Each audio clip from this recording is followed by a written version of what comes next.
Yeah, so I can walk you through this. So I'm going to ask you just to describe your program and a bunch of simple questions like what kind of social networking tools do you use, how do you connect with people in your area, and then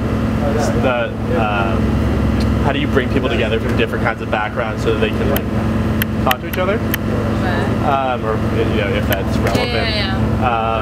And then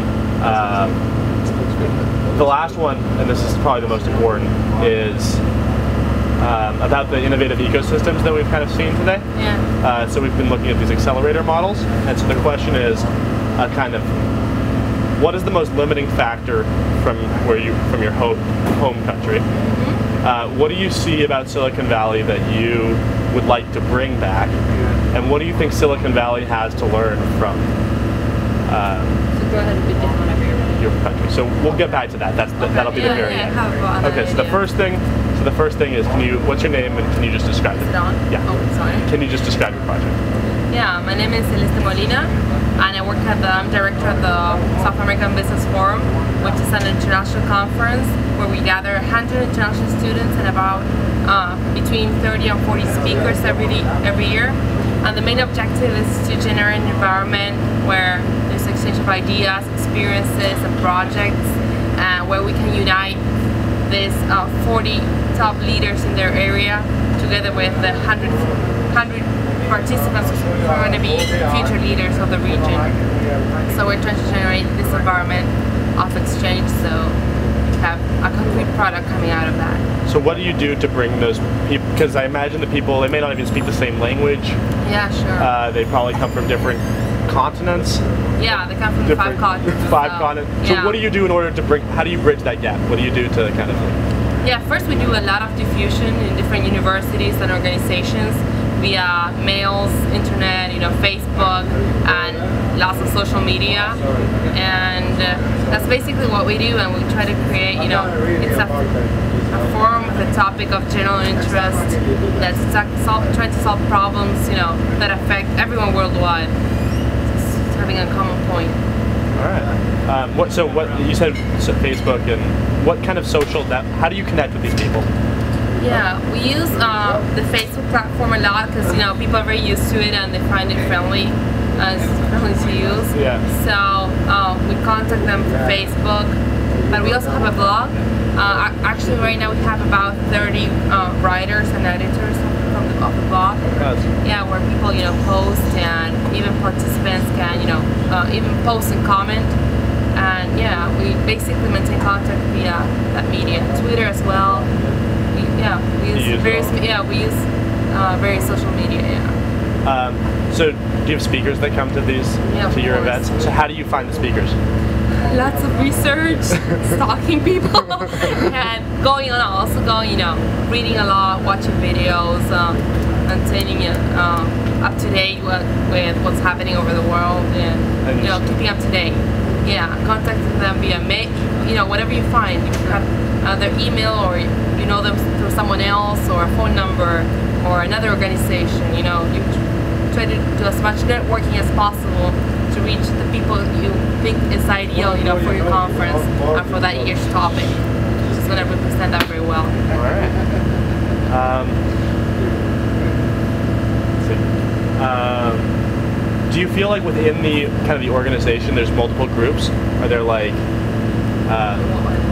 what we would call tribes? So once a company gets too big, basically it kind of splinters. So you have people that are kind of more devoted to one thing than another.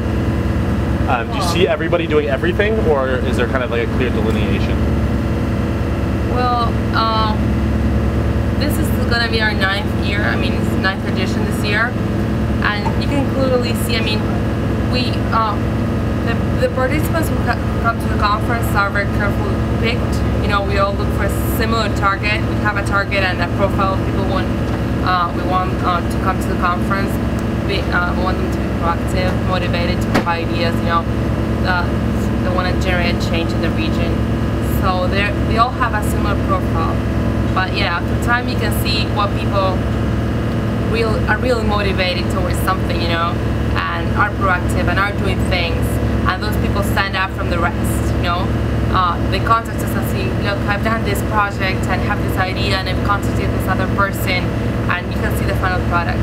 I think that's the main distinction, the people who are actually taking the ideas and doing something from the rest who just, stay in step number one, just thinking about ideas. I think that's the main distinction I can make. So is there anything, what have you noticed today that you thought was really interesting? Today, well, lots of things. Anything in particular that you'd like to take back with you? Yeah, these 2 days have been great. Many ideas and experiences, and yeah, sure. In Argentina, this entrepreneurial movement is very young. It only has like a couple of years, so it has a lot to grow. And I think that's before me. I think Argentina has to learn. It needs a change of culture and vision. People need to be willing to take the risk and know that failure is not just failure if you're moving forward, and need to accept that. And I think it's moving forward. It's growing, but it needs, the less push. That's what I think. What do you think is the most limiting part about trying to organize things? Is it the government? Is it the lack of funding? Yeah, lack of funding. But first, I think most important is the culture I was telling you about. Right. People they finish school or they have a vision to work in traditional companies and work in the independence mode, and I think they need that change of culture. It is an emerging market, it's an emerging country economy, so people need to have the need to feel secure, and I think we need to shift that towards becoming more less risk coverage, moving forward in that aspect. But is there anything that you think we could use here in Silicon Valley or San Francisco? Well, yeah, I think Argentina and Latin Americans in general, they have passion, they have the passion for the things they do, and maybe they're lacking resources, but the passion is there. And I think, if you bring together the passion with the resources and the energy from Silicon Valley, that could work out very well. And have, very nice outcomes. All right, cool. Great. Cool, that's great.